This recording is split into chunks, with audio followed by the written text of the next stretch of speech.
Salve, salve nação alvinegra, começando mais um vídeo aqui no canal John do Timão. Então se você tá chegando, já deixa o seu like, se inscreve pra gente bater a meta de 110 mil inscritos. Conto com a colaboração de todos, vamos pra cima e vai Corinthians. Um ótimo domingo a todos os corintianos e corintianas que me acompanham.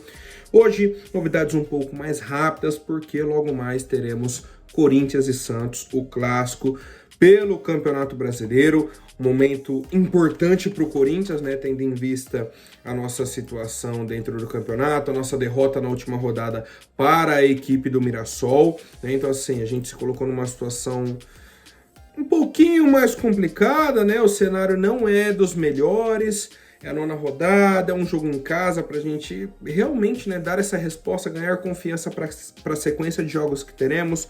Jogo da Copa do Brasil, Brasileirão, a última rodada da Sul-Americana, que é muito importante, né? Então, seguimos aí e hoje é um jogo para que a gente possa iniciar essa sequência positiva, tá?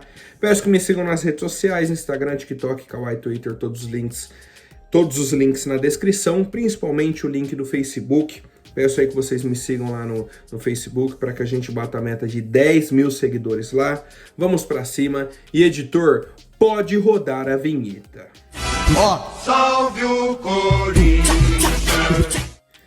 Bom, família, vamos falar da partida de hoje, né? Começa às 4 horas da tarde, Neoquímica Arena, inclusive estarei presente, né? Então já estou indo lá para Itaquera, para o lado leste. Informações do jogo. Transmissão Premier e na TV Globo, tá? Então vai passar aí na TV aberta e também no canal fechado da própria Globo. Jogadores que estão fora, Memphis, Garro e Gustavo Henrique, né, os jogadores lesionados. E a provável escalação do Corinthians é a seguinte: Hugo Souza, Mateuzinho, Félix Torres, Kaká e Angileri. Meio campo, Ranieri, Maicon, Carrilho. E aí os atacantes, os pontas, né, nesse esquema aí no 4-1-4-1 do Dorival, Romero e Coronado. E na frente o Yuri Alberto, tá? Esse é o provável time do Corinthians para o jogo de logo mais contra o Santos. E eu quero saber de vocês o palpite, né, para essa partida, para esse clássico tão importante. E lembrando que a arbitragem vai ser do senhor Rafael Klaus, velho conhecido aí aqui do futebol paulista, né, obviamente. É um cara que a gente já acompanha há um bom tempo, tem uma notoriedade importante, né, dentro da federação. E é isso. Bom, família, já vou até aproveitar aqui para abrir a Inplay, mostrar aqui o site da Inplay para vocês. Vou compartilhar a minha tela. Bom, família, essa é a tela inicial aqui da Inplay, bem tranquila, aparece aqui os criadores, já temos os campeonatos aqui, ó, os jogos de hoje, tem o Clássico Mineiro, tem a briga pela liderança, né, com Red Bull Bragantino e Palmeiras, e o nosso clássico alvinegro, Corinthians contra a equipe do Santos. Vamos jogar esse campeonato aqui, ó, você clica aqui em vai jogar, participar, bem tranquilo, tá? Apenas 10 perguntas, mais de 7 escanteios e meio no primeiro tempo, então 8 escanteios, acho difícil. Não. Mais de 14 chutes e meio no gol no jogo, então 15 chutes no gol, acredito que não, cara. Muito chute no gol. Mais de 5 impedimentos e meio no jogo, 6 impedimentos, acho que não também. Um cartão amarelo para o Santos no primeiro tempo, sim. Corinthians, pelo menos 4 chutes e meio no primeiro tempo. Então 5 finalizações do Corinthians no primeiro tempo. Dá para alcançar, dá para alcançar. Mais de 8 escanteios e meio do Corinthians no jogo. 9 escanteios para o Corinthians no jogo. Acho difícil, muita coisa, né? Sétima pergunta aqui. Santos, 45% de posse de bola no jogo. Cara, não sei se o Corinthians vai ter uma posse de bola tão alta assim, mais 55, né? Algo ali perto de 60% para... Difícil, hein? Essa é difícil, cara. Tanto que tá bem equilibrado aqui as respostas. Acho que não, cara. Mais do que isso, o Santos... Não, então não. Vou colocar não. Corinthians dará mais de 7 chutes e meio no gol no jogo. Meu Deus, cara, que o Corinthians tem dificuldade de chutar no gol. É piada, mas a defesa do Santos não tá aquelas coisas também. 8 chutes no gol. Eu acho que não. Por mais que eu queira, mas eu acho que o Corinthians não vai conseguir essa marca. O Memphis não vai para o jogo hoje, então essa pergunta vai ser anulada, né? Fiquem tranquilos. Tiquinho Soares dará mais de um chute no gol no jogo? Eu não sei se o Tiquinho Soares vai ser titular, tá? Vou colocar o não aqui, então. Estão vendo, família? Bem simples, bem rápido, bem fácil. Viram como é simples? E para você aproveitar e já jogar esses campeonatos da Inplay, faça o cadastro pelo QR Code que está na tela ou então o link da descrição. Entrou lá, fez o cadastro e você já vai ganhar 1000 moedas para começar a jogar os campeonatos e aproveitar aí todas as vantagens da Inplay. Conforme você for ganhando os campeonatos, vai acumulando as moedas na plataforma, você vai sacar essas moedas em dinheiro real, em Pix. Tá? Vai conseguir transformar as moedas da Inplay em dinheiro para sua conta. Então aproveitem, vamos para cima e vai Corinthians. Bom, algumas atualizações sobre os jogadores lesionados do Corinthians. O Memphis, que no meio da semana a gente cogitava, né, a presença dele no jogo de hoje contra o Santos. A princípio já está fora, né? Tá cortado aí do jogo, o tornozelo dele não desinchou, tal. O site Meu Timão trouxe uma previsão, né, de retorno para o Memphis, quando que ele poderia voltar. De acordo com o Meu Timão, ele teria aí 10 dias para retornar, contando a partir do dia do diagnóstico da lesão dele. Indo nessa lógica, o Memphis já perdeu o jogo contra o Racing, perde hoje o jogo contra o Santos e ainda perderia o jogo do meio de semana contra o Novo Horizontino. Mas, né, como ele está sendo avaliado diariamente, se chegar amanhã, fez aqui uma avaliação, melhorou, tá bacana, consegue treinar, faz a preparação, tá beleza, consegue treinar tranquilo, vai para o jogo contra o Novo Horizontino, tá? Então assim, a gente está dependendo mais de uma resposta do corpo dele, né, da parte do tornozelo dele, do que propriamente de uma previsão que a gente está trabalhando. Outro nome muito importante, que assim, o torcedor corintiano tem uma expectativa enorme, o senhor Rodrigo Garro. Ele ontem, né, no treino de preparação ontem do Corinthians, o Garro participou do aquecimento com os demais companheiros. Fez ali, então, a primeira parte do treino, né, que é a parte de aquecimento, tal. Quando foi para a atividade, trabalho tático, trabalho de contato, né, o jogo propriamente dito, né, o treinamento ali o Garro foi para um trabalho específico, foi para uma área separada do gramado, né, em outro campo, e fez um trabalho individual com a supervisão dos fisioterapeutas do Corinthians. Tá? Então, assim, ele já está participando de algumas situações, como eu disse, o aquecimento, foi lá, aqueceu com os demais jogadores, fez aquela primeira atividade ali, o bobinho, isso, aquilo que tem pouco contato, né, pouco impacto físico com outros atletas, e aí na hora que o treino ia pegar fogo mesmo, ele realmente foi para o trabalho individual e segue a recuperação. Tá? Então a gente não tem uma data assim fechada para o retorno do Rodrigo Garro. A expectativa era a semana do dia 20, que inclusive começa agora, né? Amanhã já começa essa semana do dia 20. Então a qualquer dia poderemos ter aí o senhor Rodrigo Garro, só que a gente vai acompanhando, né? Não dá só para agora chega, já vai jogar. Tem que retomar o ritmo de treinos com o próprio grupo. E aí, depois disso, vai ter a oportunidade aí de vestir novamente a camisa do Corinthians, porque, olha, a gente tá precisando, viu? A gente tá precisando bastante. Bom, família, uma notícia que eu vi ontem nem tem tanto a ver com o Corinthians assim, mas gostaria de trazer, né, aqui para o nosso vídeo.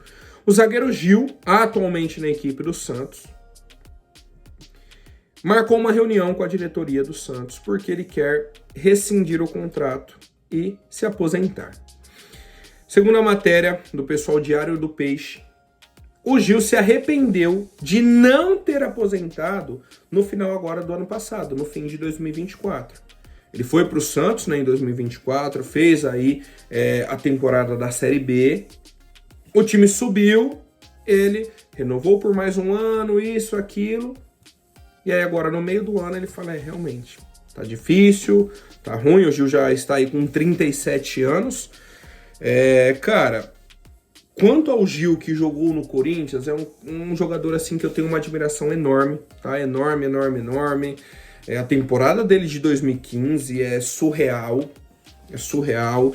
E aí ele volta pro Corinthians depois, tem momentos muito bons e momentos ruins. Isso é um fato. Só que o que a gente não pode falar sobre o Gil é sobre a parte profissional dele.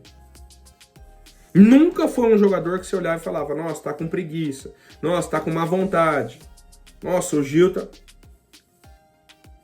Chegou uma parte, um momento, né, que a questão técnica dele estava muito abaixo, e a gente falava e precisava ser falado, até porque, né, agora, com essa decisão dele, ele comprova que a gente estava correto, né? Quem questionava o nível de atuação dele no Corinthians em 2023, porque ele consegue jogar uma Série B pelo Santos, aos trancos e barrancos, ok. E aí, quando tem que jogar uma Série A, ter uma sequência, não aguenta, né? Ele falou, realmente, era melhor eu ter aposentado. Então, assim, era um problema que a gente já via em 2023 no Corinthians, e aí ele sai de 23 para 24, tal. Enfim, né? Mas é só trazendo aí mesmo a gratidão que a gente tem pelo Gil. É um zagueiro que foi campeão aqui no Corinthians, foi um cara importante, né? Esteve aí de 2013 a 2016. Depois 2019, olha, 2029 não, 2019 a 2023, tá? Então, Gil, se essa realmente for sua decisão, tranquilidade, seja feliz aí com a família, com seus próximos projetos e vai Corinthians. Bom, rapidamente falando sobre CBF, Reinaldo Carneiro Bastos, representante aí da Federação Paulista de Futebol, vai lançar a candidatura à presidência da CBF. E o pessoal que está acompanhando aí as demais notícias da CBF, o senhor Edinaldo Rodrigues foi destituído do cargo, né? Então estamos atualmente sem um presidente na CBF. Teve um problema ali, uma questão de uma denúncia, né, na verdade, sobre uma falsificação de uma assinatura, e aí derrubaram o Edinaldo. Tá? Derrubaram o Edinaldo de acordo com essa investigação e já convocaram novas eleições para o novo presidente. As eleições vão ocorrer agora dia 25, domingo. Tá? Sempre bom a gente falar sobre isso, né? A ótima data que eles marcaram, domingo. Dia de rodada do Campeonato Brasileiro. Vão votar para o novo presidente da CBF. Enfim, né? Enfim. E aí, cara, eu gosto, tá, da gestão do senhor Reinaldo Carneiro Bastos, trouxe um grande avanço para o futebol paulista, a questão de padronização de gramados é algo que ele vem tentando implementar, iluminação dos estádios, a parte de transmissão, né, do Campeonato Paulista. Então, assim, eu acho que ele pode agregar. Como todo gestor, a gente tem críticas, né? Tem pontos de melhoria, é natural, mas assim, hoje eu vejo como um dos nomes mais preparados, tá? Inclusive ele tem apoio aí de quase todos os clubes de Série A e alguns clubes de Série B, e me chamou a atenção o Palmeiras não ir contra, na verdade o Palmeiras não se juntou aos demais clubes, os clubes soltaram uma nota, né, falando sobre essa nova eleição, que estava muito bagunçado, sobre as últimas gestões, inclusive, à frente da CBF. Se eu não me engano, dos últimos 5 presidentes, todos foram destituídos. Ninguém conseguiu cumprir o mandato. E aí cada um saiu por um tipo de denúncia, por um tipo de problema. Então, assim, é um problema recorrente, né? Então, cara, estranho, né? Estranho o Palmeiras não querer ir contra, assim, né, a CBF ou cobrar a CBF. No mínimo, estranho. E eu quero saber a opinião de vocês, família. E a última novidade sobre o senhor Yuri Alberto. Ele comentou, né, sobre a última temporada dele, que fez aí 31 gols.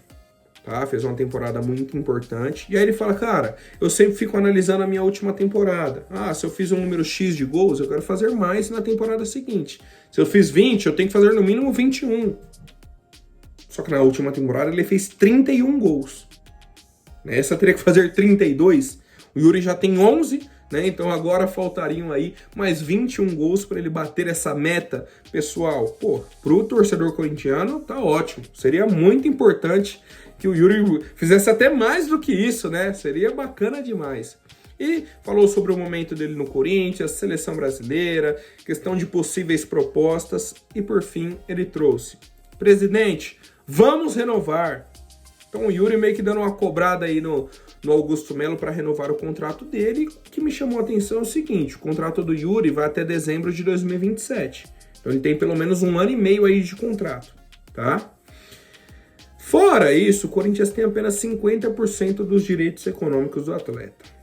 Esse, para mim, eu acho que é o maior problema, tá? Acho que é o maior problema. Mas, enfim, né? Não consegui entender ainda qual que é esse dilema, né? Esse pedido de renovação do Yuri. Se é para alguma valorização salarial, se é alguma coisa da multa dele, não sei exatamente. Mas é isso, o Yuri revelou, né, a meta pessoal de bater a marca do ano passado de 31 gols e cobrou Augusto Melo sobre a renovação. Quero saber a opinião de vocês. E família, nossa live hoje será às 8h30, tá? Live às 8h30 da noite, por quê?